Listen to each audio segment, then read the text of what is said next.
Hello guys, so ఇవాళ నేను మీకు ఒక మంచి స్వీట్ రెసిపీ తోటి మీ ముందరికి వచ్చేసాను. మడత కాజా అండి. ఇంట్లో చిన్న చిన్న ఫంక్షన్స్ ఉన్నప్పుడు, పండగలు ఉన్నప్పుడు బయటికి వెళ్ళి తెచ్చుకునే బదులు ఈజీగా అయిపోయే ప్రాసెస్ నేను మీకు చూపించేస్తాను. దానికోసం మైదాపిండిలో కొంచెం సాల్ట్ అండ్ నెయ్యి వేసుకొని నేను చూపించిన విధంగా తడిపేసుకోండి. అండ్ ఒక గిన్నెలో కొంచెం మైదాపిండిని కొంచెం నూనె వేసి నేను చూపించిన జాడీలో పెట్టేసుకోండి, సరిపోతుంది. ఇప్పుడు మనం ఫస్ట్ రెడీ చేసి పెట్టేసుకున్న పిండితోటి ఒక 4 to 5 చపాతీస్ చేసేసుకోండి కంటిన్యూగా. చాలామందికి స్వీట్ రెసిపీస్ అంటే చాలా ఇష్టం ఉంటాయండి. నాకెందుకో తెలియదు, చిన్నప్పటి నుంచి స్వీట్ రెసిపీస్ అంటేనే నచ్చదు. సో నేను తినను, బట్ ఇట్లా ఏమైనా ఫంక్షన్స్ ఆర్ ఫెస్టివల్స్ వస్తే ట్రై చేస్తూ ఉంటాను స్వీట్ రెసిపీస్. ఇప్పటివరకు అయితే ఏది ఫ్లాప్ అవ్వలేదు. అండ్ అది కూడా అదే ధైర్యంతో చేశాను. ఇది కూడా చాలా బాగా వచ్చిందండి. ఇప్పుడు మనము చేసి పెట్టుకున్న 4 to 5 చపాతీస్ తీసేసుకొని నేను చూపించిన విధంగా మనం ఫస్ట్ రెడీ చేసి పెట్టుకున్న మైదాపిండి నేను చెప్పాను కదా జారుడ్లో అది అండ్ కొంచెం పొడిపిండి వేసుకుంటే ఒక 4 to 5 లేయర్స్ ఇట్లా నేను చూపించిన విధంగా రోల్ చేసేసుకోండి. లాస్ట్కి కొంచెం మైదాపిండి పెట్టి అది మైదాపిండి వాటర్తో చేసాం కదా నూనెతోటి, అది పెట్టేసుకొని కవర్ చేసేసుకోండి, స్టిక్ చేసేసుకోండి. అండ్ నెక్స్ట్ నేను చూపించిన విధంగా కట్ చేసేసుకోండి. చూస్తున్నారు కదా.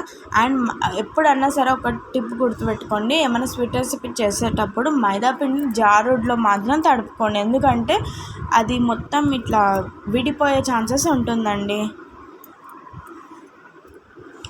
చపాతీ పిండిలా తడుపుకుంటే ఓకే. అండ్ ఇప్పుడు మనం పాకం కోసం ఒక బౌల్ తీసుకొని దాంట్లో కొంచెం షుగర్ అండ్ వాటర్ యాడ్ చేసుకొని తీగ పాకం వచ్చేంత వరకు బాయిల్ చేసుకోండి. చూస్తున్నారు కదా, నేను చూపిస్తున్న విధంగా చేసేసుకోండి. ఈజీ ప్రాసెస్ అండి, పెద్ద ప్రాసెస్ కూడా ఏం లేదు. ఇంట్లోనే ఒక 1/2 అవర్లో తయారైపోతుంది. ఇప్పుడు నెక్స్ట్ మనం రెడీ చేసి పెట్టుకున్న మడత కాజా డీప్ ఫ్రై చేయడానికి ఒక బాండీ తీసుకోండి. దాంట్లో కొంచెం ఆయిల్ పోసి పెట్టేసుకోండి. సో నేను చెప్పేది ఏంటంటే ఆయిల్ ఎక్కువ హీట్ అవ్వకుండా చూసుకోండి. నేను చూపిస్తున్న విధంగా మీడియం ఫ్లేమ్లో ఉన్నప్పుడే మడత కాజాని వేసేసుకోండి. ఆయిల్ ఎక్కువ హీట్ కావడం వల్ల తొందరగా బ్రౌనిష్ అయిపోతుంది, లోపల కూడా సరిగా కాలేదు. సో ఇలాగ ఉన్నప్పుడు వేసేసుకోండి. బ్రౌనిష్ కలర్ వచ్చేంత వరకు డీప్ ఫ్రై చేసేసుకోండి. చూస్తున్నారు కదా, అట్లా బ్రౌనిష్ కలర్ రాగానే వేడి మీదనే పాకంలో వేసేసేయండి. లోపల తీయదనం అనేది తొందరగా పట్టుకుంటుంది. సో చూస్తున్నా కదా, ఇది నేను ఇండిపెండెన్స్ డే రోజు చేశానండి. మా మామయ్య బర్త్డే ఉండే, సో ఈ రెసిపీని ట్రై చేశాను, చాలా బాగా వచ్చిందండి. థ్యాంక్ యూ అండి. అండ్ ప్లీజ్ సబ్స్క్రైబ్ చేసుకోండి అండి.